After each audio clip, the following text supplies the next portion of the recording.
लेकिन सच्चाई में ये देश जितना गुलाम अंग्रेजों के जमाने में था उतना ही आज भी है। बस फर्क इतना है, मैं उसको ऐसे कहता हूं कि आजादी के पहले इस देश में गोरे अंग्रेजों का शासन चलता था और आजादी के बाद इस देश में काले अंग्रेजों का शासन चल रहा है।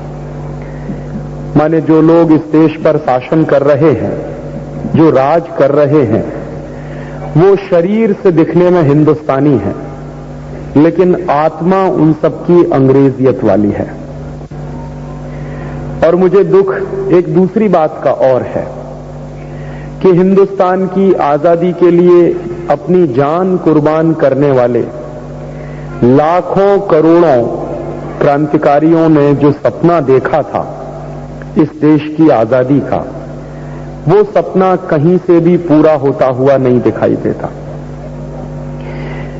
इस देश की आजादी के लिए जो क्रांतिकारी लड़ रहे थे, जो आंदोलन में लगे हुए थे, उन क्रांतिकारियों के मन के सपने क्या थे? तो सभी लोग ऐसा मानते थे कि जब आजादी मिल जाएगी तो इस देश में राम राज्य आ जाएगा, अंग्रेजों की त्रासवादी सरकार से मुक्ति मिल जाएगी।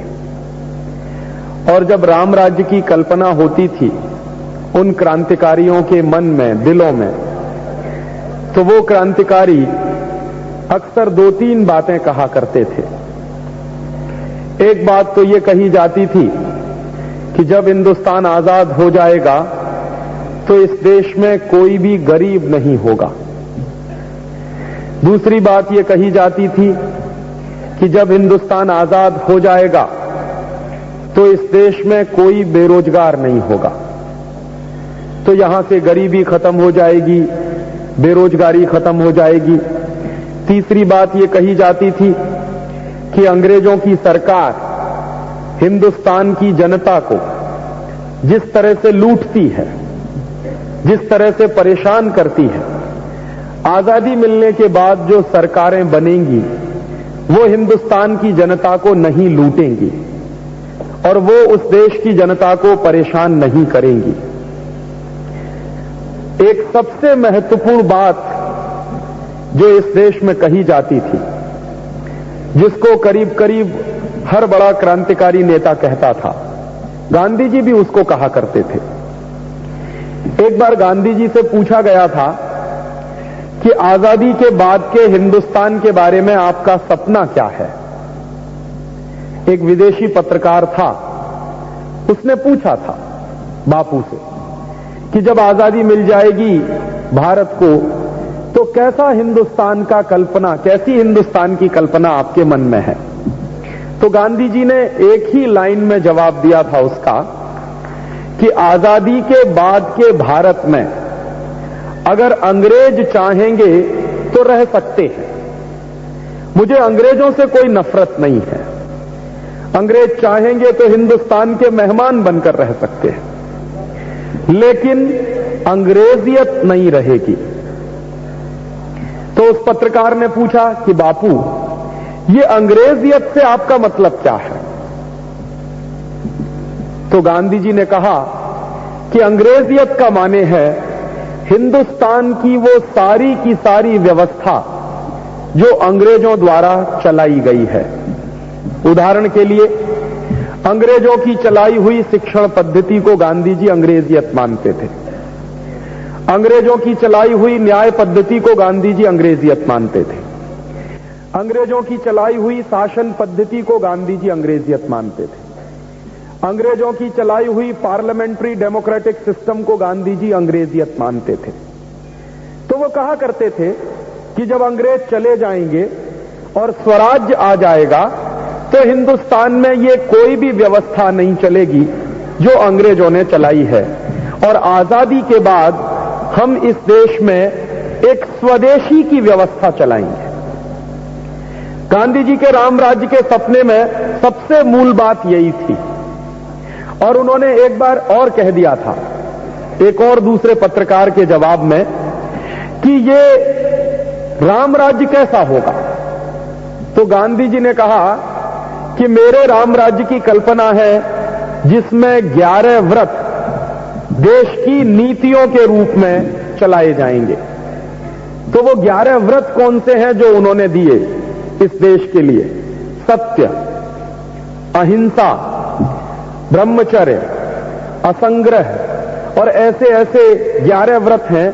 उनमें एक महत्वपूर्ण व्रत है स्वदेशी। और वो कहते थे कि स्वदेशी के बिना राम राज्य हो नहीं सकता। ऐसी ही कल्पना गांधी जी जैसे बहुत सारे दूसरे नेताओं की भी थी। जैसे कभी कभी मैं एक दूसरा उदाहरण और देता हूं कि श्री सुभाष चंद्र बोस, जिन्होंने आजाद हिंद फौज बनाई थी और उसका ऑफिस हिंदुस्तान में नहीं था, हिंदुस्तान के बाहर था, और वो एक अपने तरीके से क्रांतिकारी तरीके से हिंदुस्तान को आजाद करने की लड़ाई लड़ रहे थे। तो उनका भी एक बहुत ऐतिहासिक भाषण रेडियो पर टेलीकास्ट हुआ था जो उन्होंने रंगून से दिया था। उस भाषण में उन्होंने भी यही कहा था, माने गांधी जी सत्य, अहिंसा, सत्याग्रह के रास्ते से आजादी लाने की कोशिश कर रहे थे और सुभाष चंद्र बोस वो सारे तरीके अपनाना चाहते थे जिससे अंग्रेजों को मारकर भगाया जा सके। फौज भी बनानी है, आक्रमण भी करना है, मार भी देना है अंग्रेजों को, कोई सिपाही मिल जाएगा तो उसको नमस्ते नहीं कर लेना है।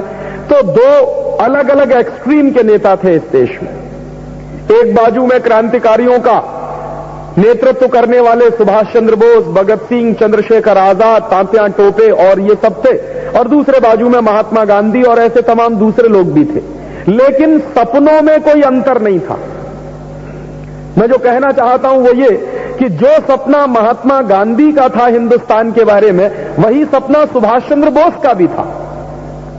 और वो भी यही कहा करते थे कि जब हिंदुस्तान आजाद हो जाएगा तो इस हिंदुस्तान में हमारा सब कुछ जो है हिंदुस्तानी तरीके से चलेगा।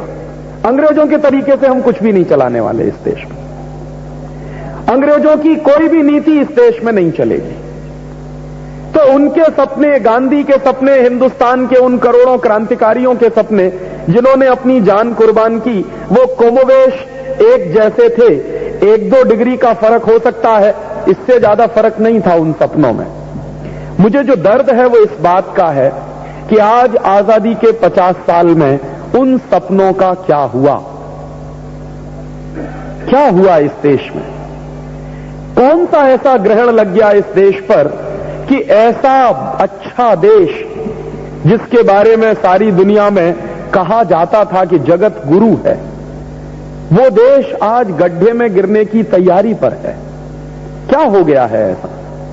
कौन सी प्रॉब्लम है? मैं कभी कभी बुजुर्गों से बात करता हूं सीखने के लिए। मेरे घर में मेरी एक दादी मां है जो आजादी की लड़ाई में शामिल थी, 1942 की लड़ाई में शामिल थी। शायद उसी के संस्कार मुझे मिले हैं। तो कभी कभी मैं जब उसके पास जाता हूं, उससे बातें करता हूं, तो पूछता हूं कि आप लोगों ने जब अपनी जान को हथेली पर लेकर 42 की लड़त में घर छोड़कर क्विट इंडिया मूवमेंट में शामिल होने का संकल्प लिया था, तो कौन सा सपना था आपके मन का? तो वो कहती है कि सपने तो हमारे बहुत ऊंचे थे। तो मैं उससे पूछता हूं कि तुमने तो सीधे देखा है, मैंने तो देखा नहीं, मैंने सिर्फ सुना है। उन सपनों के बारे में आपको क्या लगता है? तो वो कहती है कि अब मुझे शर्म आती है कि हमने ऐसे देश के लिए आजादी की लड़ाई लड़ी है। इससे ज्यादा अफसोस का कोई दूसरा वक्तव्य हो नहीं सकता एक ऐसे व्यक्ति का, एक ऐसी महिला का जो खुद शामिल थी 42 की लड़ाई में। ऐसे और भी बुजुर्गों से मैं मिलता हूं, सब लोग एक ही बात कहते हैं। कभी कभी तो एक्सट्रीम का जवाब मुझे मिलता है। मैं तो पूरे देश में घूमता हूं, लोगों की प्रतिक्रियाएं भी पूछता हूं, तो अक्सर बुजुर्ग लोगों की प्रतिक्रियाएं जो मुझे मिलती हैं तो यहां तक मिलती हैं कि राजीव, अंग्रेजों का राज्य आज से ज्यादा अच्छा था। ये भी लोग कह देते हैं मुझको कई बार। तो मैं उनसे पूछ लेता हूं कि क्या आपके मन की गुलामी अभी तक गई नहीं है? जो आप कहते हैं कि अंग्रेजों का राज्य आज से ज्यादा अच्छा था, तो वो कहते हैं कि ये मन की गुलामी नहीं है, ये हम अपने दर्द से कह रहे हैं, खुशी से नहीं कह रहे हैं कि अंग्रेजों का राज्य आज के राज्य से ज्यादा अच्छा था। और अक्सर मैं पूछता हूं कि उदाहरण के लिए बताइए कौन सी ऐसी चीज थी, तो कहते हैं कम से कम सुरक्षा तो थी, कम से कम हमारे मन के संकल्प तो थे, कम से कम इतने मानसिक रूप से तो गुलाम नहीं हुए थे जो आज हैं। तो ऐसे जवाब अक्सर सारे देश में सुनने को मुझे मिलते हैं, तो दुख और बढ़ जाता है कि क्या सपने देखे थे इस देश के लिए। कभी कभी मेरे मन में ऐसे कल्पनाएं अजीबोगरीब आती रहती हैं। मैं कभी कभी सोचता हूं, मान लीजिए वो सारे के सारे क्रांतिकारी जो कुर्बान हो गए इस देश की आजादी के लिए, स्वर्ग से कभी कल्पना करिए वापस आ जाएं इस जमीन पर और देखें इस देश को, कि देखें हमारे हिंदुस्तान को जिसको हम आजाद करवा के लाए थे और सौंप कर आए थे, उस देश का क्या हाल है। अगर मान लीजिए वो बाय द वे आ जाएं, ऐसी कोई व्यवस्था हो, प्रभु की कृपा हो जाए, तो मैं आपसे बहुत दर्द से कह रहा हूं कि वो आज के हिंदुस्तान को देखकर शायद आत्महत्या करना पसंद करेंगे। ऐसा देश है जिसमें हम रह रहे हैं। ये कैसे हो गया है? हुआ है तो कहीं कोई गड़बड़ी हुई होगी, कहीं कोई चूक हुई होगी। कई बार क्या होता है कि जब खुशी बहुत ज्यादा होती है ना, तो अपनी गलतियां पता नहीं लगती। शायद ऐसा ही कुछ हुआ होगा 1947 में, क्योंकि खुशी इतनी ज्यादा थी सरकार बनाने की और सत्ता हासिल करने की, तो उसमें क्या क्या गलतियां हुई वो किसी ने ध्यान भी नहीं दिया होगा। और आज ये लगता है कि अगर थोड़ा सा ध्यान दिया गया होता तो देश की ये दुर्दशा नहीं होती जो आज हम देख रहे हैं हमारी आंखों के सामने। क्या दुर्दशा है इस देश की। मेरे मन में जो दर्द है उसमें एक सबसे बड़ा दर्द ये है कि इस देश से अंग्रेज चले गए 1947 में, लेकिन अंग्रेजियत नहीं गई इस देश से। और अंग्रेजों के जाने के बाद इस देश में अंग्रेजियत और गहरी होती चली गई है। माने जितनी अंग्रेजियत इस देश में आजादी के पहले नहीं थी, उससे कई गुना ज्यादा अंग्रेजियत इस समय देश में हर तरफ दिखाई देती है, जीवन के हर क्षेत्र में। वो चाहे राजनीति हो, वो चाहे अर्थव्यवस्था हो, वो चाहे समाज की व्यवस्थाएं हो, वो चाहे हमारी सांस्कृतिक परंपराएं हो, हर जगह वो अंग्रेजियत के दर्शन मुझे होते हैं। जिस अंग्रेजियत को भगाने के लिए करोड़ों करोड़ों लोगों ने कुर्बानियां कर दी अपने जीवन की, वो अंग्रेजियत क्या है उसको समझना चाहिए। और गलती क्या हुई है? गलती हुई है गांधी जी ने जो देखा था उसके ठीक उल्टा हुआ है। गांधी ने तो देखा था कि अंग्रेज चाहें तो रहें, अंग्रेजियत चली जाए, लेकिन हुआ उसका उल्टा। अंग्रेजों को भेज दिया गया और अंग्रेजियत को इस देश में बाकायदा रखा गया। और ना सिर्फ रखा गया, इस पर ताली बजाने की बात नहीं है, यह दुख की बात है जो मैं कह रहा हूं। और आप लोग इतना तो समझिए कि कब ताली बजानी चाहिए, कब नहीं बजानी चाहिए। तो दुख जो है वो ये है कि अंग्रेज तो चले गए हैं, लेकिन अंग्रेजियत तो गहरी होती चली जा रही है लगातार इस देश में। और इसलिए मैं कहता हूं कि क्या कोई आजादी आ गई है इस देश में? जिस अंग्रेजियत से आजाद होने की हमारी कल्पना थी, हमारे संकल्प थे, उस अंग्रेजियत से कहीं हम आजाद दिखाई देते हैं? उदाहरण के लिए, अंग्रेजों के जमाने में इस देश में मानसिक गुलामी मानी जाती थी कि ज्यादा थी। और वो मानसिक गुलामी में क्या होता था कि हिंदुस्तान में अंग्रेजों की सरकार इतने अत्याचार करती थी, इतना लोगों के ऊपर दुष्कर्म करती थी, इतना लोगों को प्रताड़ित करती थी, फिर भी अंग्रेजी सरकार के जो बड़े अधिकारी थे उनका हिंदुस्तान में स्वागत होता था। जैसे मैं अक्सर एक उदाहरण देता हूं कि सन 1911 में अंग्रेजों का राजा आया था इस देश में, उसका नाम था जॉर्ज पंचम। अंग्रेजी में उसको जॉर्ज फिफ्थ भी कहते हैं। तो जॉर्ज पंचम आया था इस देश में। हिंदुस्तानियों में क्रांतिकारियों का एक समूह था जो मानता था कि जॉर्ज पंचम को इस देश में नहीं आना चाहिए, तो वो समूह उसका विरोध करता था। लेकिन हिंदुस्तान में ऐसे लोगों का भी एक समूह था जो जॉर्ज पंचम का स्वागत करता था। तो जॉर्ज पंचम का स्वागत करने वाला समूह कौन सा था?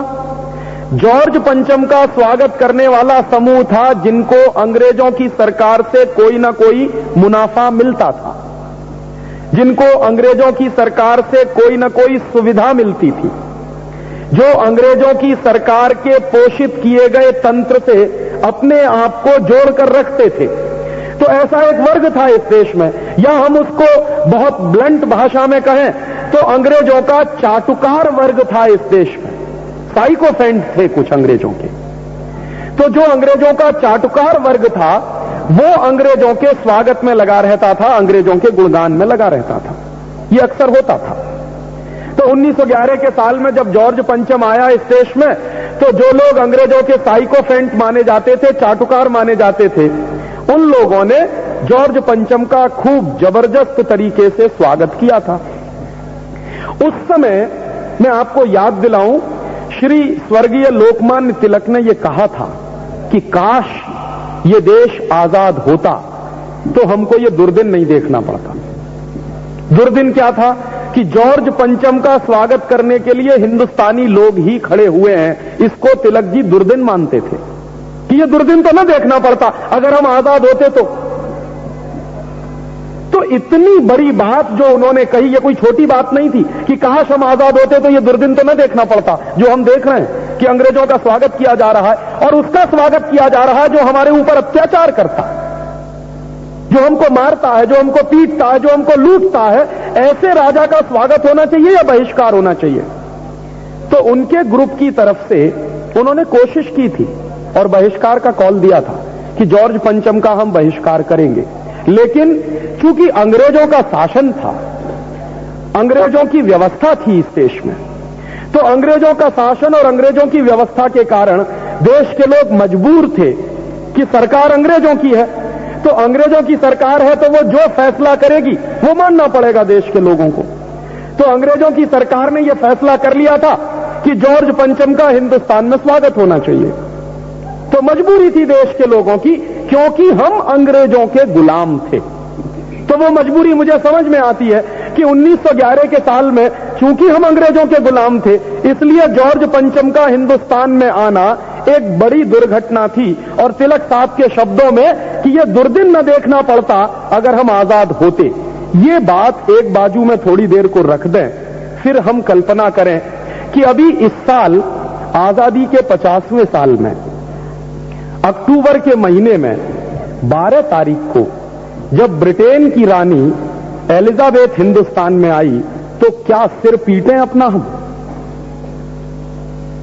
क्योंकि अभी तो ये बात समझ में नहीं आती।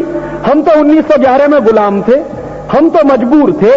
तो चूंकि 1911 में हम गुलाम थे, मजबूर थे, इसलिए जॉर्ज पंचम का स्वागत करना हमारी मजबूरी थी। अब 1997 में हम आजाद हैं, हिंदुस्तान आजादी की स्वर्ण जयंती मना रहा है, 50 साल हो गए हैं, गुलामी जा चुकी है, यहां से अंग्रेज जा चुके हैं। तो आजादी के 50 साल में रानी एलिजाबेथ का स्वागत करने की कौन सी मजबूरी है हमारी? कौन सी मजबूरी है?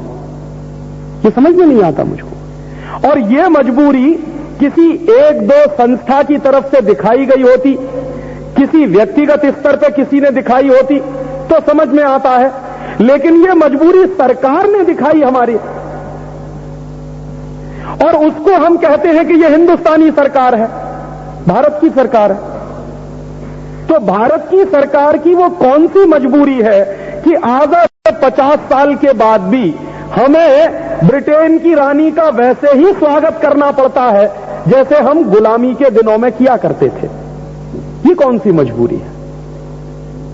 और अगर कोई मजबूरी है तो उसे समझना चाहिए हमको, क्योंकि यह मजबूरी कोई भारत सरकार की नहीं है, यह पूरे राष्ट्र की मजबूरी है। जब जॉर्ज पंचम आया था 1911 में, तो उसका 21 तोपों से स्वागत किया गया था, क्योंकि हम गुलाम थे। अब आजादी के 50 साल में जब रानी एलिजाबेथ आई, तो उसका भी 21 तोपों से स्वागत किया गया, क्योंकि हम आजाद हैं। यह तर्क कुछ समझ में आता? जब जॉर्ज पंचम आया था इस देश में, तो उसके पास ना तो वीजा था, ना पासपोर्ट था। क्यों नहीं था वीजा और पासपोर्ट? क्योंकि जॉर्ज पंचम राजा था इंग्लैंड का और हम थे गुलाम इंग्लैंड के, तो उसको हिंदुस्तान में आने के लिए ना तो वीजा की जरूरत थी ना पासपोर्ट की जरूरत थी। तो ये बात 1911 में समझ में आती है। लेकिन आज 1997 में जब महारानी आई इस देश में तो उसके पास भी वीजा नहीं था, पासपोर्ट नहीं था। तो ये मजबूरी अब क्या है? उस समय की मजबूरी तो हमको समझ में आती है कि हम गुलाम हैं इंग्लैंड के, तो इंग्लैंड का राजा हमारा राजा है, तो उसको लाने के लिए हिंदुस्तान में ना तो वीजा की जरूरत है ना पासपोर्ट की जरूरत है। तो 1997 के साल में तो हम आजाद हैं और आजादी के 50 साल पूरे कर चुके हैं। तो अब ये कौन सी मजबूरी है कि रानी एलिजाबेथ को भी हिंदुस्तान में बुलाया गया बिना पासपोर्ट और बिना वीजा के? अब क्या मजबूरी है? और मजबूरी इससे भी ऊपर चली गई। कम से कम 1911 में जो मजबूरी नहीं थी वो इस साल हमने देखी कि 1911 के साल में कम से कम ये दुर्घटना नहीं हुई थी कि किंग जॉर्ज का स्वागत करने के लिए हिंदुस्तान के किसी बड़े से बड़े नेता का अपमान किया गया हो। ये कम से कम नहीं हुआ था 1911 के साल में, लेकिन ये इस साल हो गया।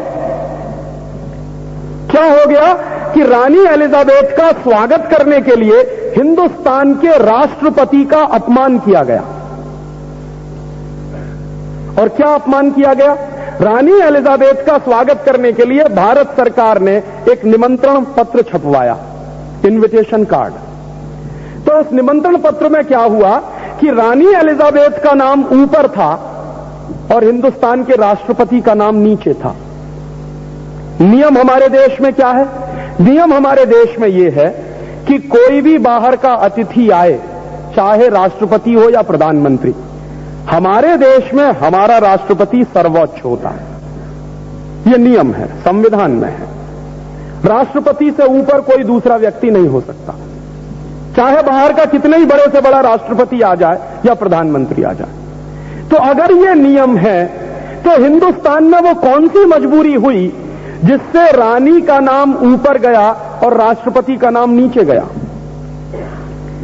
ये बात हम लोगों को बर्दाश्त नहीं हुई, क्योंकि थोड़ा अभी संवेदना जिंदा है मन में। और उसी दिन लगा जिस दिन वो निमंत्रण कार्ड मेरे हाथ में आया कि ये कोई बहुत बड़ा अपमान हुआ है इस देश का। राष्ट्रपति का अपमान ही नहीं है, सारे देश का अपमान है ये। तो भारत की सरकार पूरे देश का अपमान कैसे कर सकती है, ये मजबूरी समझ में आनी चाहिए। तो उस मजबूरी को समझने के लिए हम लोगों ने एक प्रेस कॉन्फ्रेंस किया आजादी बचाओ आंदोलन की तरफ से। और उस प्रेस कॉन्फ्रेंस में हमने पत्रकारों को कहा कि देखिए, ये इतनी बड़ी दुर्घटना हुई है आजादी के 50 साल में कि जब सरकार ने खुद राष्ट्रपति का अपमान किया है। और राष्ट्रपति का अपमान माने भारतीय संविधान का अपमान किया है, क्योंकि राष्ट्रपति और संविधान दो अलग चीजें नहीं हैं इस देश में। संविधान की सर्वोच्च शक्ति राष्ट्रपति में निहित है, ऐसा माना जाता है। तो ना सिर्फ यह राष्ट्रपति का अपमान हुआ है बल्कि संविधान का अपमान हुआ है। और सिर्फ संविधान ही क्यों, पूरे राष्ट्र का अपमान हुआ है, क्योंकि राष्ट्रपति राष्ट्र प्रमुख है नियम और कानून के अनुसार।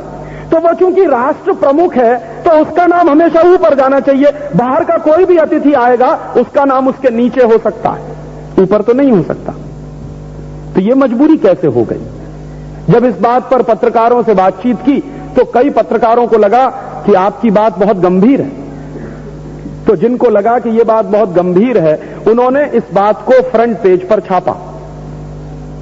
और जैसे ही दिल्ली के अखबारों में यह बात फ्रंट पेज पर छपी, हंगामा मचा फिर। और हंगामा जब मचा तो एक पत्रकार ने मुझसे कहा था कि राजीव भाई, कहीं ऐसा तो नहीं है कि गलती से ऐसा हो गया हो? तो मैंने सहज रूप से कह दिया कि हो सकता है गलती। प्रिंटिंग प्रेस में यह निमंत्रण पत्र छपा हो, वहां के सब लोग पढ़े लिखे ही हों, अंग्रेजी अगर नहीं जानते होंगे तो नाम ऊपर नीचे हो सकता है, बहुत स्वाभाविक है ये। तो जरूरी नहीं है, मैंने मान लिया, एक पत्रकार ने मुझे कहा सहज रूप से, मैंने भी मान लिया सहज रूप से कि ऐसा हो गया होगा। लेकिन शाम को भारत सरकार के प्रवक्ता ने एक आधिकारिक बयान दिया। और वो बयान क्या दिया कि ब्रिटेन की रानी का नाम निमंत्रण पत्र में ऊपर खूब समझ बूझकर छापा गया है। तो इसके कुछ गहरे अर्थ हैं। जब सरकार की तरफ से यह स्टेटमेंट आ गया कि ब्रिटेन की रानी का नाम निमंत्रण पत्र पर ऊपर बहुत समझबूझकर छापा गया है और यह अखबार में छप गया, तब मुझे लगा कि जरूर कोई सीरियस बात है।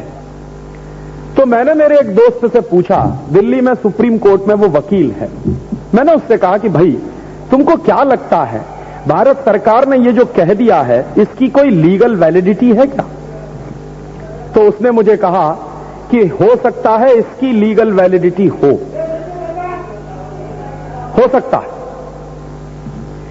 सकता है इसकी कोई लीगल वैलिडिटी हो, ये उसने कहा मुझसे।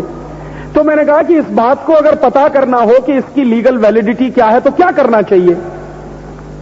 तो उसने ये कहा मुझसे कि तुमको कोशिश करके देखना चाहिए कि 1947 के साल में जो कुछ हुआ है वहां कुछ गड़बड़ तो नहीं हो गया।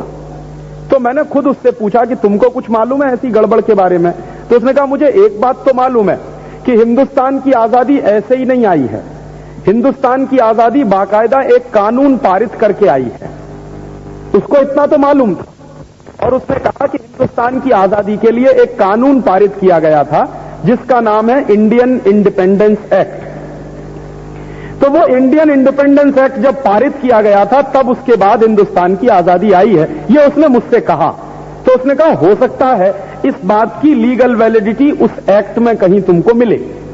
तो मैंने कहा मुझे वो देखना है, कैसे पता चलेगा? उसने कहा मेरे पास तो नहीं है। तो मैंने कहा कहीं मिलेगा? तो उसने कहा कोशिश करो, हिंदुस्तान में इतनी बड़ी बड़ी लाइब्रेरीज हैं, कहीं मिल जाएगा। कोशिश करो, पार्लियामेंट की लाइब्रेरी है वहां मिल जाएगा। कोशिश हमने की लेकिन नहीं मिल पाया। तो फिर क्या किया हम लोगों ने, लंदन में हमारे कुछ दोस्त हैं उनकी मदद ली और उनसे कहा कि हाउस ऑफ कॉमन्स की बड़ी लाइब्रेरी है लंदन में पार्लियामेंट की, उसमें शायद ये पड़ा होगा, आप जरा उसकी फोटोकॉपी करा के हमको भेज दीजिए। तो वो आ गया वहां से, और वहां से जब आया तो सबसे पहले मैंने उस कानून को पढ़ना शुरू किया। जिस दिन मेरे हाथ में वो ड्राफ्ट आया उसी दिन मैंने सब काम छोड़कर उसको पढ़ना शुरू किया। तो जैसे ही मैंने उस कानून का प्रस्तावना पढ़ा, प्रिएम्बल पढ़ा, उसी दिन मेरे दिल में एक खटका हो गया।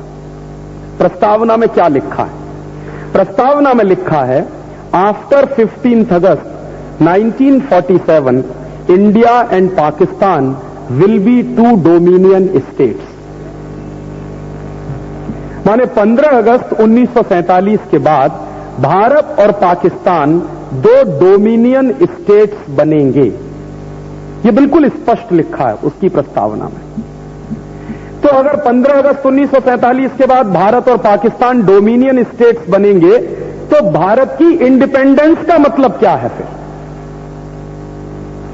क्योंकि डोमिनियन स्टेट्स जो है वो इंडिपेंडेंट नहीं होता।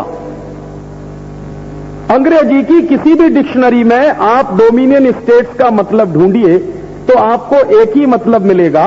डोमिनियन स्टेट्स का माने होता है एक सुपर स्टेट के सबसर्बिएंट एक छोटा स्टेट, माने एक बड़े राज्य के अधीन एक छोटा राज्य। तो अगर 15 अगस्त 1947 के बाद हमारी हैसियत एक डोमिनियन स्टेट्स की है तो इंडिपेंडेंस कहां आई है? और हम और पाकिस्तान अगर डोमिनियन स्टेट्स बने हैं तो किसके बने हैं? यूनाइटेड किंगडम के, माने ब्रिटेन के। तो हमारी आजादी की बात कोई कहता है अगर अब मुझको, तो मुझे लगता है कि कोई मुझे तमाचा मार रहा है। और उस दिन से मैंने ये सोचना शुरू किया है गंभीरता से कि मुझे 15 अगस्त और 26 जनवरी के फंक्शन में जाना चाहिए कि नहीं जाना चाहिए, क्योंकि हम तो डोमिनियन स्टेट्स हैं, हम तो आज भी उनके सबसर्बिएंट एक छोटे से राज्य हैं। और वो कानून पारित हुआ है 4 जुलाई 1947 को। तो ये तो सिर्फ प्रस्तावना की बात मैं कह रहा हूं, उस कानून में बहुत सारी दूसरी डिटेल बातें हैं। और वो डिटेल बातें क्या है? भारत और पाकिस्तान के बंटवारे के बारे में सबसे ज्यादा अगर जानकारी है कहीं तो वो इसी कानून में है। और उस कानून को पूरा पढ़ने के बाद मुझे पहली बार पता चला, ये मैं ईमानदारी से कह रहा हूं आपसे, कि मुझे पहली बार पता चला कि भारत और पाकिस्तान का बंटवारा अंग्रेजों ने बाकायदा कानून बनाकर किया है। माने अब तक तो मैं ये मानता था कि जिन्ना ने पाकिस्तान मांगा होगा और अंग्रेजों ने पाकिस्तान दे दिया होगा। मेरे मन में यही कल्पना थी और शायद बचपन से हम यही सुनते आ रहे हैं। इतिहास में भी कुछ इसी तरह की बातें हमको पढ़ाई जाती हैं, लेकिन आज मुझे पहली बार पता चला वो कानून पढ़ने के बाद कि ऐसे ही नहीं हुआ है। बाकायदा भारत और पाकिस्तान के बंटवारे के लिए कानून पारित किया गया है और वो कानून पारित किया गया है ब्रिटेन की संसद में और कानून पारित हुआ है 4 जुलाई 1947 को। तो 4 जुलाई 1947 को इंडियन इंडिपेंडेंस एक्ट पारित हुआ है। कानून का टाइटल है इंडियन इंडिपेंडेंस एक्ट, लेकिन उस कानून के आधार पर हम बने हैं डोमिनियन स्टेट्स। तो वो इंडिपेंडेंस एक्ट कहां है फिर? वो तो हमको डोमिनियन स्टेट्स बनाने वाला एक कानून है और हमको ये बात गंभीरता से सोचनी चाहिए। और उसी दिन मेरे मन में सबसे पहला प्रश्न आया कि अगर हम डोमिनियन स्टेट्स हैं तो 50 साल से हमारे देश की राजनीतिक पार्टियां क्या कर रही हैं? तो मैंने एक दूसरी बेवकूफी की एक्सरसाइज की, उसको मैं बेवकूफी कहता हूं। क्या किया मैंने? हिंदुस्तान के कुछ बड़े बड़े नेताओं को चिट्ठियां लिखी और उसकी फोटोकॉपी उसके साथ भेजी और उस चिट्ठी को पढ़ने के बाद कुछ लोगों ने मुझे रिएक्शन भेजे। कैसे रिएक्शन भेजे? हमको पहली बार पता चला है कि भारत का ये कानून की स्थिति के बारे में ये हैसियत है। माने जो बैठे हैं वहां पार्लियामेंट में, जिनको मुझसे ज्यादा पता होना चाहिए था इन सब चीजों का, वो मुझसे कह रहे हैं कि तुम्हारी चिट्ठी पढ़ के हमको पता चला है कि ऐसी बात है। अब क्या करूं? उस दिन मैं सिर पीटूं अपना? क्या करूं? जिनसे सारे देश को दिशा मिलनी चाहिए थी इसके बारे में, वो खुद कह रहे हैं कि हमको पहली बार पता चल रहा है। और हिंदुस्तान की पार्लियामेंट पिछले कई सालों से मौन है इस बात पर। क्यों नहीं इस देश में ये एक राजनीतिक बहस का सवाल बना कि हम अंग्रेजों के डोमिनियन स्टेट्स क्यों बने? क्यों नहीं बना ये सवाल पिछले 50 साल की आजादी में? तो उसका एक ही जवाब है कि शायद इस देश के राजनीतिज्ञों को ना देश की चिंता है ना समाज की, वो अपनी मौज मस्ती के लिए शायद वहां जाके बैठते हैं। अदरवाइज किसी के दिल में दर्द होता तो ये एक बड़ा राजनीतिक प्रश्न बन जाना चाहिए था। और मैं ऐसा मानने को तैयार नहीं हूं कि पार्लियामेंट में जितने लोग बैठते हैं उनमें से किसी को मालूम ही नहीं होगा। ये मैं मानने को तैयार। हो सकता है मेजॉरिटी लोगों को नहीं मालूम हो, लेकिन किसी को भी नहीं मालूम होगा ये मैं मानने को तैयार नहीं। और अगर ऐसी स्थिति यह है कि किसी को भी नहीं मालूम, तब तो हमको गंभीरता से सोचना चाहिए कि कौन सा पार्लियामेंट्री सिस्टम हम चला रहे हैं। और जिन लोगों को हम ये पार्लियामेंट्री सिस्टम चलाने के लिए भेज रहे हैं उनके बारे में हमको गंभीरता से सोच लेना चाहिए। फिर तो अगर किसी को भी नहीं मालूम है ये, तो मैं मानता हूं कि किसी को तो मालूम होगा, कुछ लोगों को मालूम होगा, 2, 5 होंगे, 10 होंगे, लेकिन जिनको भी मालूम है उन्होंने इसको डिबेट का मुद्दा क्यों नहीं बनाया? और आजादी के 50 साल में आप ध्यान करिए, हिंदुस्तान के पार्लियामेंट का स्पेशल सेशन हुआ था। स्पेशल सेशन बुलाया गया था पार्लियामेंट का। लोकसभा और राज्यसभा की ज्वाइंट सेशन हुई थी और ऐतिहासिक रात को उसी समय हुई थी 12 बजे। 14 अगस्त की रात को इस साल 12 बजे वैसे ही सेशन किया था जैसे कभी हुआ होगा। उस समय यह बात उठनी चाहिए थी, क्यों नहीं उठी? फिर क्यों नहीं किसी के मन में दर्द है इस बात को लेकर कि हम डोमिनियन स्टेट्स हैं अभी भी? और अगर हम उस कानून के आधार पर डोमिनियन स्टेट्स हैं यूनाइटेड किंगडम के, तो बात समझ में आती है कि फिर ब्रिटेन की महारानी हमारी भी महारानी है। और इसलिए यह भी सवाल समझ में आता है कि तब ब्रिटेन की महारानी का नाम ऊपर ही जाएगा, हमारे राष्ट्रपति का नाम उसके नीचे ही होगा, क्योंकि इंडिपेंडेंट नेशन हम हैं कहां? हम तो डोमिनियन स्टेट्स। और जिस दिन मुझे यह पता चला उस दिन से हम लोगों की अंदर की परेशानी बहुत बढ़ गई है। और इससे भी ज्यादा दुख एक और बात का पता चला कि कुछ ऐसे भी नियम हैं जो इस देश में चलते हैं। जिस दिन यह पता चला उसी के बाद एक दूसरी बात और पता चली कि मान लीजिए कभी इस देश में कोई ऐसी क्राइसिस की स्थिति पैदा हो जाए, जिस क्राइसिस की स्थिति में हमारे पास संविधान में कोई प्रोविजन ना हो, हमारे पास कोई कानून ना हो उस स्थिति को सुधारने के लिए। कोई मान लीजिए स्थिति पैदा हो जाए XYZ, तो हमको क्या करना पड़ेगा? Then we have to follow British rules, then we have to follow British constitution, then we have to follow British traditions. माने अगर हमारे देश में अपनी स्थिति को सुधारने के लिए कोई कानून नहीं है, कोई नियम नहीं है, संविधान में कोई व्यवस्था नहीं है, तो हमको ब्रिटेन की परंपराओं का ही पालन करना पड़ेगा। ये भी बात है हमारे यहां। तो कैसे मान लें कि हम आजाद हो गए हैं? और मैं मानता हूं कि जरूर 50 साल की स्थिति में ऐसी परिस्थितियां आई होंगी जब हमारे देश में उनका सोल्यूशन ढूंढने के लिए कोई प्रोविजन नहीं होगा कॉन्स्टिट्यूशन में या नियम नहीं होगा, तो शायद ब्रिटेन की परंपराओं के आधार पर ही उनके फैसले किए गए होंगे। क्योंकि अब हमें मालूम पड़ा है तो हमने खोजना शुरू किया है। हो सकता है हमको ऐसे कुछ उदाहरण भी मिल जाएं आने वाले समय में। इसलिए हम लोगों के दिल में दर्द है कि एक बाजू में हम कहें कि आजादी के 50 साल और दूसरे बाजू में देखें कि देश की हालत क्या है। हम तो उनके आज भी डोमिनियन स्टेट्स हैं। और उसी के बाद फिर कुछ बातें और पता चली हमको, कुछ बातें और पता चली जिनमें एक सबसे सीरियस बात है कि हिंदुस्तान की जो आजादी आई है वो आजादी नहीं आई है, बाकायदा ट्रांसफर ऑफ पावर के लिए एग्रीमेंट हुआ है। अब इस बात को समझिए, आजादी लेने के लिए कभी कोई समझौता नहीं होता। और मैं मानता नहीं कि आजादी कोई ऐसी चीज है जिसके लिए समझौता हो सकता। या तो हम पूरी तरह से गुलाम होंगे या पूरी तरह से आजाद होंगे। आजादी लेने देने के लिए समझौते नहीं होते, सत्ता के लिए हो सकते हैं समझौते।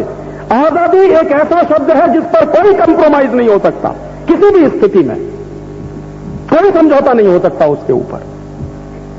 तो जब यह पता चला कि हमको तो आजादी देने के लिए बाकायदा समझौता हुआ है, तब तो दिल और बैठ गया हमारा। वो समझौता क्या है देखना चाहिए, पता करना चाहिए। तो वो समझौता भी यहां नहीं है, वो लंदन में पड़ा हुआ है कहीं। और वो समझौता लंदन में पड़ा हुआ है इस शर्त के साथ कि वो 52 साल के लिए टॉप सीक्रेट है, 52 इयर्स के लिए। तो 52 साल कब पूरे होंगे? 99 में पूरे होंगे। तो 99 तक आप उसको ओपन नहीं कर सकते। तो मेरे मन में शक हुआ है उसी दिन से कि देश की आजादी के लिए कोई समझौता हो और उसको 52 साल के लिए सीक्रेट घोषित किया जाए, तो उसमें कोई जरूर ऐसी बात है जो देश के लोगों से छुपाई गई है। अन्यथा उस समझौते को छुपाने की जरूरत क्या है? और मैं तो भारतीय दर्शन में विश्वास करने वाला आदमी हूं। छुपाना उसी को पड़ता है जिसमें कोई गड़बड़ी होती है। सत्य को छुपाने की कभी कोई जरूरत नहीं होती। सत्य तो अपने आप खुलता है। झूठ को छुपाने के लिए आवरण डालने पड़ते हैं, झूठ को छुपाने के लिए कुछ ना कुछ करना पड़ता है। तो जरूर कोई ऐसा बड़ा झूठ है जो हमारे देश में घटित हुआ है और इस देश के लोगों से छुपाया गया है 52 साल के लिए। और उस दिशा में हम लोगों ने उस दिन से कोशिश शुरू की है कि पता तो करें कि वो झूठ क्या है। तो पूरी बात तो अभी पता नहीं चल रही है, क्योंकि वहां भी ब्रिटेन की पार्लियामेंट में भी आसानी से चीजें मिलती नहीं है। लंदन में भी हम लोग बहुत कोशिश करते हैं, आसानी से चीजें मिलती नहीं। लेकिन फिर भी कुछ मिला है, जो मिला है उसी को आपसे कहने वाला हूं। हो सकता है इस बात के लिए मुझे किसी दिन जेल हो जाए, क्योंकि 99 तक वो टॉप सीक्रेट है। और कानून है 1923 का ऑफिशियल सीक्रेट एक्ट, उसके तहत ये सारी बातें सीक्रेट हैं। और मेरे जैसा आदमी अगर उसको ओपन कर रहा है तो उसका दुष्परिणाम तो भुगतना पड़ेगा। और वो दुष्परिणाम यही है कि जेल होती है। ऑफिशियल सीक्रेसी को तोड़ने वाले आदमी को जेल होती है। तो हो सकता है ये हो जाए, लेकिन मुझे लगता है कि देश की जनता को यह बात पता होनी चाहिए कि उनके साथ क्या हुआ है। तो आज की समस्याओं के बारे में हम कुछ बात समझ सकते हैं कि ये प्रॉब्लम्स क्या है। क्या समझौता हुआ है? एक गंभीर समझौता हुआ ये कि जब अंग्रेज चले जाएंगे यहां से तो अंग्रेजी ईस्ट इंडिया कंपनी चली जाएगी। लेकिन ईस्ट इंडिया कंपनी जैसी अंग्रेजों के पास 125 और कंपनियां थीं। ईस्ट इंडिया कंपनी को मिलाकर 126 कंपनियां थीं उस समय। 126 कंपनियां थीं ब्रिटेन की हिंदुस्तान में 1947 के साल तक। तो समझौता यह हुआ है कि एक ईस्ट इंडिया कंपनी को तो वो ले जाएंगे, लेकिन बाकी 125 ब्रिटेन की कंपनियों को यहीं छोड़कर जाएंगे। ये समझौता। तब सोचिए कि आपकी आर्थिक आजादी का मतलब क्या है। जिस देश की पूरी लड़ाई इसी बात पर लड़ी गई हो कि हम विदेशी माल का बहिष्कार करेंगे, तो उसमें सिर्फ ईस्ट इंडिया कंपनी नहीं थी, सभी विदेशी कंपनियों के माल का बहिष्कार था इस देश में। और लोकमान्य तिलक ने जब स्वदेशी आंदोलन चलाया था और एक बार उनसे पूछा गया था तो उन्होंने कहा था कि मुझे संपूर्ण स्वराज्य चाहिए, और यह भी कहा था कि यह संपूर्ण स्वराज्य तभी आएगा जब देश में स्वदेशी आएगा। और एक दिन यहां तक कह दिया था उन्होंने कि स्वदेशी और स्वराज्य एक ही सिक्के के दो पहलू हैं, अगर स्वदेशी नहीं होगा तो स्वराज्य नहीं आ सकता, और स्वराज्य भी चाहिए तो संपूर्ण चाहिए मुझको। तो उस संपूर्ण स्वराज्य की कल्पना का क्या हुआ कि जब 125 अंग्रेजों की कंपनियां इस देश में छोड़ दी गई और एक कंपनी को ले गए सिर्फ यहां से। क्यों छोड़ दी उन्होंने? उसका बहुत सीधा सा जवाब है जो समझ में आता है कि अंग्रेजों को लूट का माल मिलता था। उनकी जो कंपनियां हिंदुस्तान में धंधा करती थी वो मुनाफा कमा के ले जाती थी, तो वो मुनाफा उनको मिलता था, और वो मुनाफा बंद हो जाए ये उनको मंजूर नहीं था। तो बहाने के लिए ईस्ट इंडिया कंपनी को तो वो वापस ले गए। क्यों? क्योंकि सारा का सारा आंदोलन ईस्ट इंडिया कंपनी के खिलाफ ज्यादा था। उस जमाने में बाकी ब्रिटेन की कंपनियों के बारे में इतनी चर्चा नहीं थी, लेकिन ईस्ट इंडिया के बारे में तो बहुत बड़ी चर्चा होती थी। तो वो जो ईस्ट इंडिया कंपनी के खिलाफ आंदोलन था वो सारे देश के लिए न्यूक्लियस बना था। तो सिर्फ ईस्ट इंडिया कंपनी को तो ले गए, लेकिन 125 कंपनियों को यहीं छोड़कर गए। गलती तो यहीं हो गई हमसे कि उन विदेशी लुटेरों को पूरी तरह से भगा देने की जरूरत थी, तो उनमें से सिर्फ एक कंपनी को भगाया, इस कंपनियों को इसी देश में रखा गया, और वो 125 कंपनियां ही आज बढ़कर 4000 हो गई हैं। माने हमारी प्रॉब्लम की जड़ वहीं पर है, 1947 के उस समझौते। अगर ये ना होता, ये गलती ना होती कि 125 कंपनियों को रखेंगे और एक को भगा देंगे, तो शायद ये दुर्दिन नहीं देखना पड़ता जो आज हम देख रहे हैं कि देश में 4000 परदेशी कंपनियां हैं। और उन 125 कंपनियों में कुछ कंपनियां तो बड़े बड़े नाम वाली हैं। जैसे मैं आपको उदाहरण दूं, ब्रुक बॉन्ड इंडिया लिमिटेड उसी जमाने की कंपनी है जबकि ईस्ट इंडिया थी, आज की नहीं है, ये 100 साल पुरानी है। लिप्टन इंडिया लिमिटेड आज की कंपनी नहीं है, 100 साल पुरानी कंपनी। इंपीरियल केमिकल इंडस्ट्री जिसका नाम है आईसीआई, आज की कंपनी नहीं है, अंग्रेजों के जमाने की है। और ये इंपीरियल केमिकल इंडस्ट्री वो कंपनी है जब अंग्रेजों के जमाने में भी हिंदुस्तानी कंपनियों को बर्बाद करने की कोशिश करती थी। आज आजादी के 50 साल में भी एशियन पेंट जैसी स्वदेशी कंपनी को बर्बाद करने की कोशिश में लगी हुई है, वही आईसीआई कंपनी है। आज ये आईसीआई कंपनी हमारे देश की सबसे बड़ी स्वदेशी कंपनी एशियन पेंट्स को टेक ओवर करने की कोशिश में लगी हुई। एक बार वो कोशिश फेल हो गई है, लेकिन जरूरी नहीं है, वो हो सकता है दूसरी बार फिर प्रयास करेंगे, तीसरी बार फिर, क्योंकि उनका जो चरित्र है वो नहीं बदलता कभी। वो चरित्र जो अंग्रेजों के जमाने में था वही चरित्र आज भी है। तो कैसे हम कह सकते हैं कि हम आजाद हो गए हैं? आर्थिक गुलामी तो वैसी की वैसी है। और उससे भी ज्यादा तीसरी गंभीर बात यह है, शायद वो समझौते में ही शामिल है, उसके दस्तावेज अभी नहीं मिल पाए, लेकिन मैं ये अनुमान से कह रहा हूं। दस्तावेज मिल जाएंगे तो इसी बात को मैं ताल ठोंक के कहूंगा जैसे बाकी सारी बातों को कहता हूं। शायद यह भी हुआ होगा कि अंग्रेज जब चले जाएंगे, अंग्रेजों की सरकार यहां से चली जाएगी, लेकिन अंग्रेजों के बनाए हुए सारे के सारे कानून हिंदुस्तान में चलते रहेंगे आजादी के बाद भी। ये ऐसा ही एक समझौता हो सकता है, हुआ हो, अनुमान मैं कर सकता हूं, क्योंकि जब ऐसे ऐसे समझौते हो सकते हैं तो यह समझौता होने में भी कोई मुश्किल नहीं आई होगी। और वही मुझे दर्द है, दुख है कि अंग्रेजों के जमाने के बनाए हुए हिंदुस्तान में 3735 कानून हैं जो अभी भी चल रहे हैं। वो कानून 200 साल पुराने हैं, कुछ कानून 250 साल पुराने हैं, कुछ कानून 150 साल पुराने हैं, कुछ कानून 100 साल पुराने हैं। आप जरा सोचिए कि कोई कानून मान लीजिए 150 साल पुराना है, तो 150 साल पहले देश की परिस्थिति क्या रही होगी? तो 150 साल पहले की देश की परिस्थिति में कोई कानून बनाया गया, और एक दूसरी बात कि वो कानून बनाया अंग्रेजों ने अपना स्वार्थ पूरा करने के लिए। तो जो कानून अंग्रेजों ने अपना स्वार्थ पूरा करने के लिए बनाया हो और जो कानून देश की 150 साल पुरानी परिस्थिति के हिसाब से बनाया गया हो, वो कानून आज कैसे लागू हो सकता है? उसके पीछे वो कौन सा रैशनल है, कौन सा तर्क है कि 150 साल पुराना कानून भी इस देश में वैसे ही चलेगा जैसे अंग्रेजों के जमाने में चलता था? ये कौन से तर्क से हम मान सकते हैं और स्वीकार कर सकते हैं? और ऐसा कानून कौन सा है? मैं आपको बताता हूं कि हिंदुस्तान में 150 साल पुराने कानून कौन कौन से हैं। लगभग 150 साल पुराना कानून है इस देश में जो पुलिस का कानून है, जिसका नाम है इंडियन पुलिस एक्ट। ये इंडियन पुलिस एक्ट 1861 का बनाया हुआ है। ऐसे ही एक दूसरा कानून है जिसका नाम है इंडियन एडमिनिस्ट्रेटिव एक्ट। अंग्रेजों के जमाने में उसको कहते थे इंडियन सिविल सर्विस एक्ट, अब उसको कहते हैं इंडियन एडमिनिस्ट्रेटिव एक्ट। बाकी कुछ भी नहीं बदला है उसमें।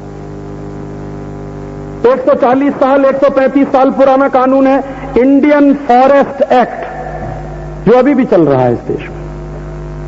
125 130 साल पुराना कानून है इंडियन टेलीकम्युनिकेशन एक्ट, जिसके आधार पर पोस्ट एंड टेलीग्राफ डिपार्टमेंट काम करता है।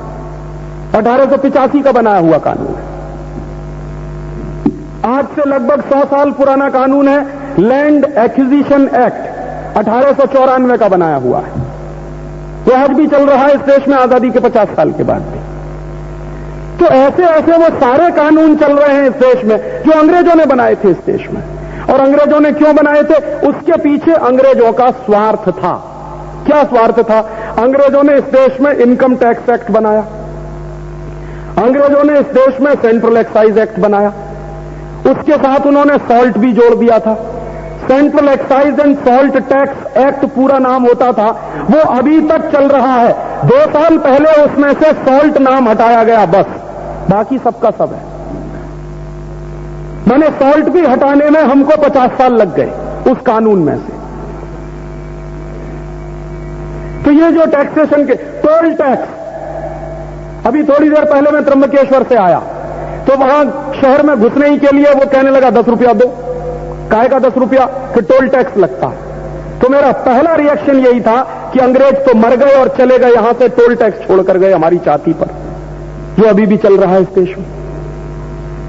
ऐसा ही एक कानून है ऑक्ट्रॉय टैक्स, ये भी अंग्रेज छोड़कर गए थे इस देश में, वो भी ऐसे ही चल रहा है इस देश में। और ऐसा ही एक कानून है सेल्स टैक्स, जो अंग्रेजों ने अपने जीवन में, माने हिंदुस्तान छोड़ने के अंतिम समय में बनाया था और लागू करवाया था।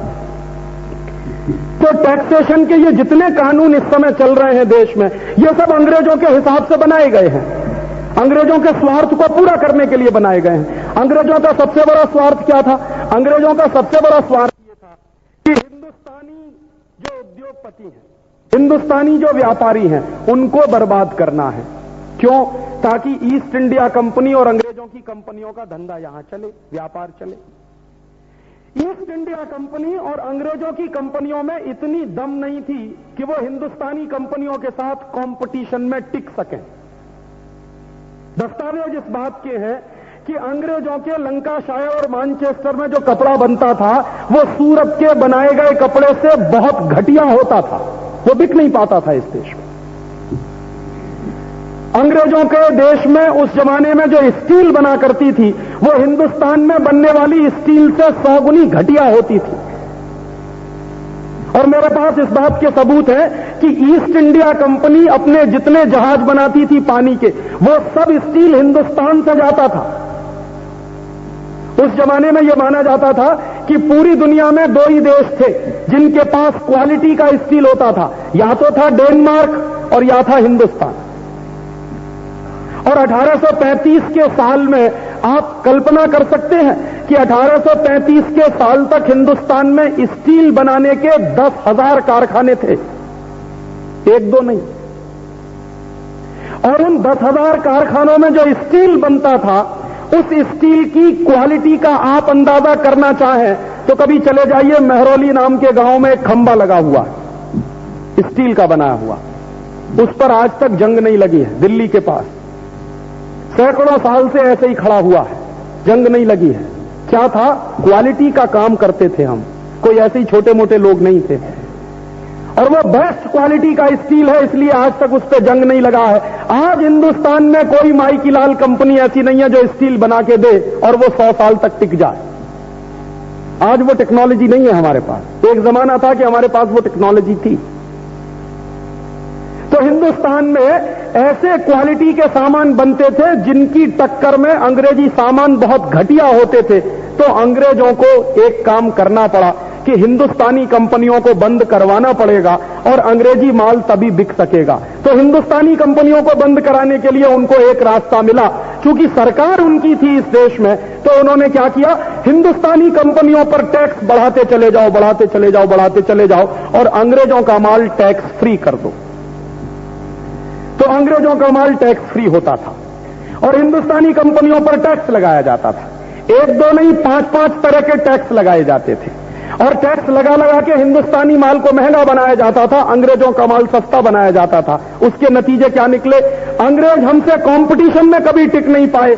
लेकिन चूंकि बेईमानी से उनकी सरकार चलती थी तो उन्होंने हिंदुस्तान के व्यापारियों को बर्बाद कर दिया टैक्स के कानून चलाकर और इस देश में लागू करवा के। 1835 के साल तक हिंदुस्तान दुनिया का सबसे बड़ा एक्सपोर्टर कंट्री था, जब तक ये टैक्स के कानून नहीं लगे थे इस देश में। जब तक अंग्रेजों का टैक्सेशन इस देश में नहीं आया था, तब तक हिंदुस्तान दुनिया का सबसे बड़ा एक्सपोर्टर कंट्री था। और कितना एक्सपोर्ट हम करते थे, दुनिया के पूरे बाजार में जितना एक्सपोर्ट होता था उसका 33% हिंदुस्तान का एक्सपोर्ट होता था। तो अगर दुनिया में जितना एक्सपोर्ट हो रहा है उसका 33% हम एक्सपोर्ट कर रहे हैं, तो ये हिंदुस्तान कोई बहुत बड़ा इंडस्ट्रियल कंट्री रहा होगा, ये तभी संभव है।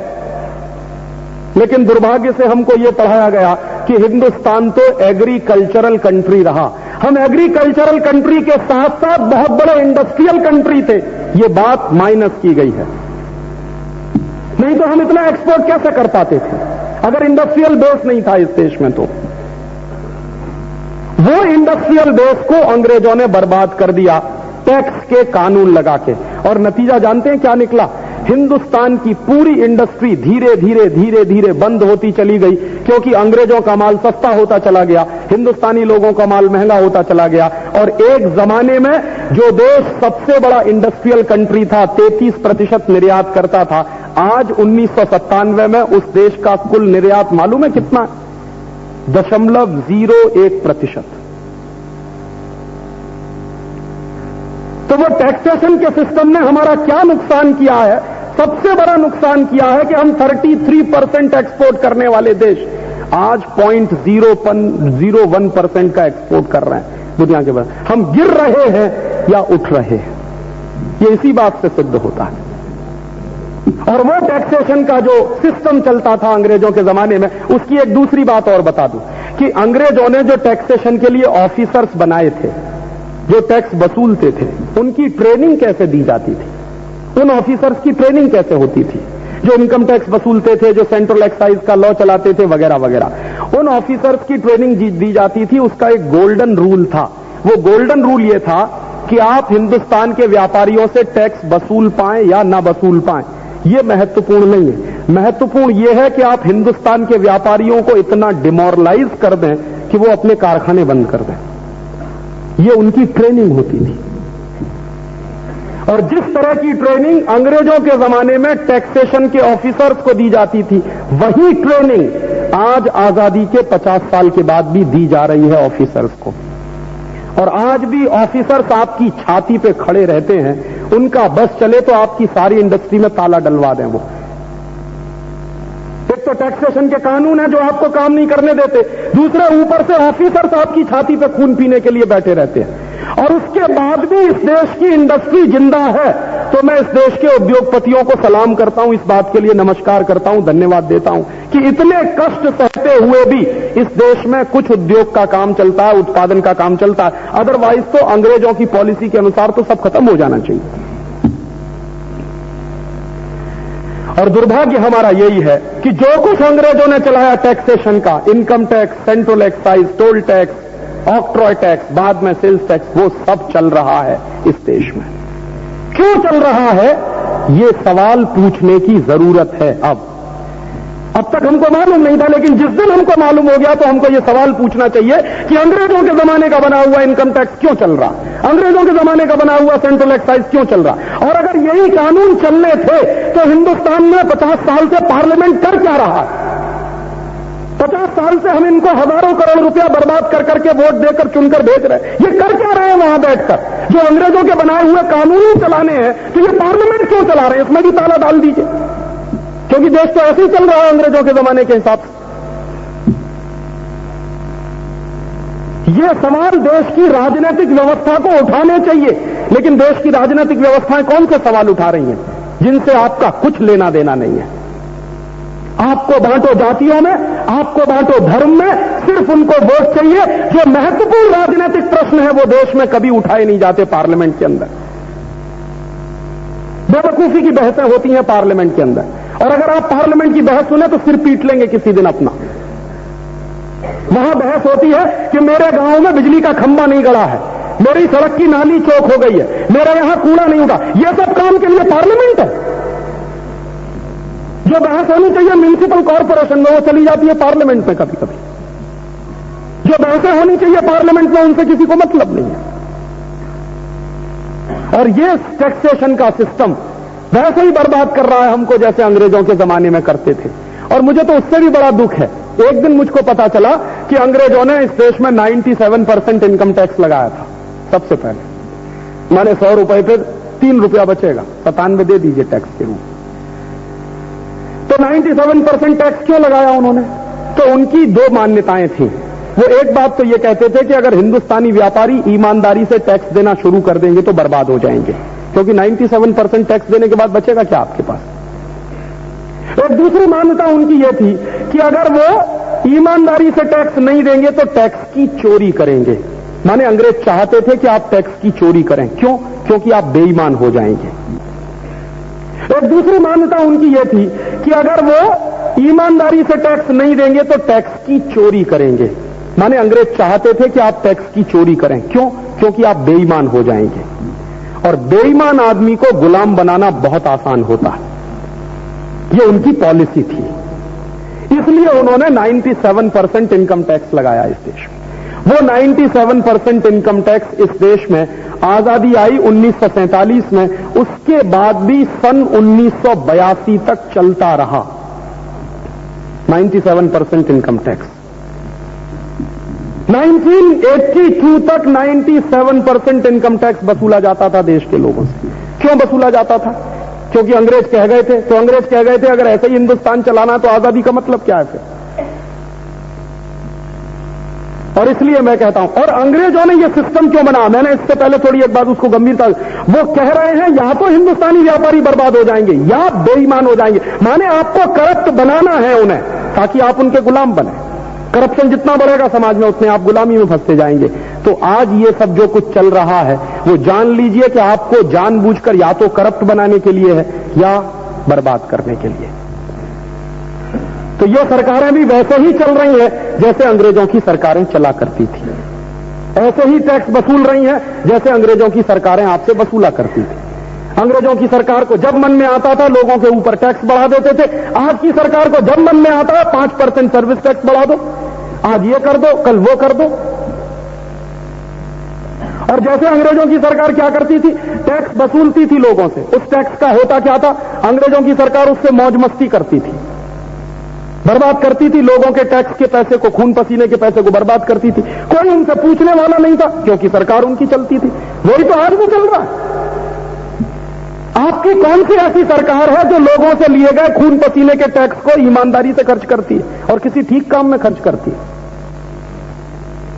आपके खून पसीने की कमाई से जो टैक्स वसूला जाता है वो खर्चा कैसे होता है?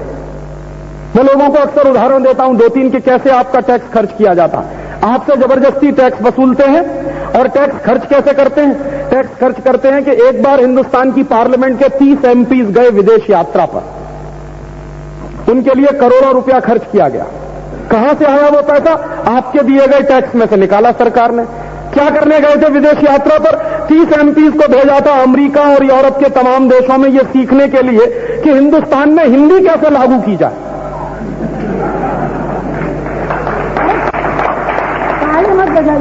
ताली बजाने की बात। मैंने हिंदुस्तान में हिंदी कैसे लागू की जाए ये सीखने के लिए एमपीज गए थे अमेरिका और गए थे यूरोप। करोड़ों रुपया बर्बाद करके आए इस देश के लोगों के खून पसीने की कमाई का। क्या सीख कर आए होंगे ये आप भी जानते हैं, मैं भी जानता हूं, क्योंकि अमेरिका में हिंदी चलती नहीं, यूरोप में हिंदी चलती नहीं, तो क्या सीखेंगे वहां जाकर। एक काम जरूर किया होगा कि अपनी बीवी बच्चों के लिए कुछ खरीदारी करके ले आए होंगे। जो मानसिक गुलामी बैठी हुई है कि इंपोर्टेड माल बहुत अच्छा होता है तो लाके घर भर दिया होगा, और इससे ज्यादा क्या किया होगा इन्होंने। अभी कुछ दिन पहले मैं गोवा में था, 12-13 दिन में गोवा में रहा। गोवा में मेरी एक पब्लिक मीटिंग हुई थी। उस पब्लिक मीटिंग में 2-3 धारासभ्य बैठे हुए थे, एमएलए बैठे हुए थे असेंबली के। मेरी मीटिंग में व्याख्यान खत्म होने के बाद एक एमएलए ने कहा, राजीव भाई आपसे एक बात कहना चाहता हूं। मैंने कहा कहो। कि नहीं कोने में जाके कहूंगा अकेले में। तो मैंने कहा चलो भाई, क्या ऐसी खास बात है जो कोने में जाके कहेंगे। तो कहने लगा, अभी कुछ दिन पहले हमारी सरकार ने हमको सिंगापुर भेजा था। तो मैंने कहा कौन कौन गए थे। कि पूरे एमएलए भेजे थे, अपोजिशन के, पार्टी के, सबको भेज दिया सिंगापुर। क्या करने गए थे। गोवा में ट्रैफिक की प्रॉब्लम कैसे सॉल्व की जाए उसको सीखने सिंगापुर गए थे। माने गोवा के लोगों के खून पसीने की कमाई का टैक्स बर्बाद करने गए थे सिंगापुर। तो मैंने कहा क्या सीख के आए सिंगापुर में। कि कुछ नहीं सीखा। मैंने कहा कुछ तो सीखा होगा। बहाने के लिए, गोवा की जनता को बेवकूफ बनाने के लिए कुछ तो आपने कहा होगा कि हम क्या लेके आए सिंगापुर से। तो उन्होंने कहा कि हम बस इतना ही करके आए कि सिंगापुर में जो ट्रैफिक पुलिस का ऑफिसर है उसकी ड्रेस हमको बहुत अच्छी लगी, वो ही हम ले आए वहां से। और वो गोवा के ट्रैफिक पुलिस ऑफिसर को उन्होंने पहना दी है। अभी आप कभी गोवा जाइए तो इस समय गोवा का जो ट्रैफिक पुलिस का सिपाही है वो वही ड्रेस पहनता है जो सिंगापुर में ट्रैफिक पुलिस का सिपाही पहनता। उन्होंने मान लिया कि ट्रैफिक प्रॉब्लम सॉल्व हो गई। करोड़ों रुपया बर्बाद किया होगा उस काम के लिए। कैसे आपका टैक्स बर्बाद होता है सरकारों के द्वारा। हिंदुस्तान में कुछ मंत्री हैं जो एक्स मिनिस्टर हो गए हैं, पहले वो मिनिस्टर थे। तो जैसे ही उनका ब्लड प्रेशर हाई होता था, रोज हवाई जहाज में उनके लंदन पहुंच गए, कभी ह्यूस्टन पहुंच गए, कभी कहीं पहुंच गए। जैसे हिंदुस्तान के सब डॉक्टर मर गए, यहां कोई हॉस्पिटल है ही नहीं, उनका इलाज तो वहीं होगा विदेश में जाके। और ऐसे एक नहीं, 57 एक्स मिनिस्टर्स हैं जो अपना इलाज कराने के लिए विदेश गए, जिसमें उन्होंने करोड़ों रुपया डुबो दिया इस देश के लोगों के खून पसीने की कमाई का। हमारे कुछ दोस्तों ने दिल्ली में सुप्रीम कोर्ट में पब्लिक इंटरेस्ट पिटीशन किया है इस मुद्दे पे। तो जैसे ही हम सुप्रीम कोर्ट में गए तो 57 एमपीज के कान खड़े हो गए। बहुत कोशिश की उन्होंने कि ये मत करिए, मत करिए, मत करिए, डराया, धमकाया, सब किया। मैंने कहा हमको पता